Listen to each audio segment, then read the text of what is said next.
Yabona idlozi liyasebenza ngomuntu wesifazane, yazi liyakwazi ukukudidisa yisuka nje. Ngifuna ukuxwayisa abantu besilisa, the moment uhlangana nomuntu oyintombazane noma wesifazane lapha emgaqeni, idlozi liyakwazi ukuyiphambanisa lapho izinto, noma iy'nyanya ziyakwazi ukuyiphambanisa lapho.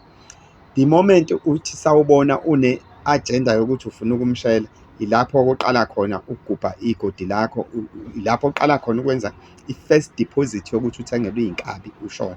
Angisho ukuthi abantu abangasheri, kodwa le ndaba kamahamba ushela, ilapho-ke ngoba uvele uhambe usukela abantu nje, kanti awunahlelo. Siyazi ukuthi umakoti akwaziyo ukuthi uyomtholaphi, kodwa ngiyakuthiphisa ukuthi the moment uqala uthi sawubona sisi, it's the moment udiphozitha imali noma ungakayifaki imali, ngoba phela usazomupha imali, mhlawumbe niyohlala somewhere uthi uthenge i-drink in evumi. It's the moment nje uthi uqala ukushela, it's the moment ufaka i-deposit yokuthi ngelinye ilanga kufike iy'nkabi zokudubula esale umfelokazi lo muntu.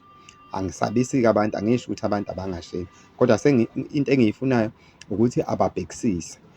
Umuntu uzothi kanjani na? Angithi phela wena uzokhipha imali, umlobole, wenze yonke into, ufake imali njalo yokuthi usa-add kwi-deposit. I-deposit le imali yokuqala oyikhiphayo mhla umthengela something, ngabe i-drink, ngabe yini, kodwa ekugcineni iy'nkabi uyoyikhokhela ngale eyakho uma ngabe sekubulalile, ngoba vese ubeve sengakuthandi.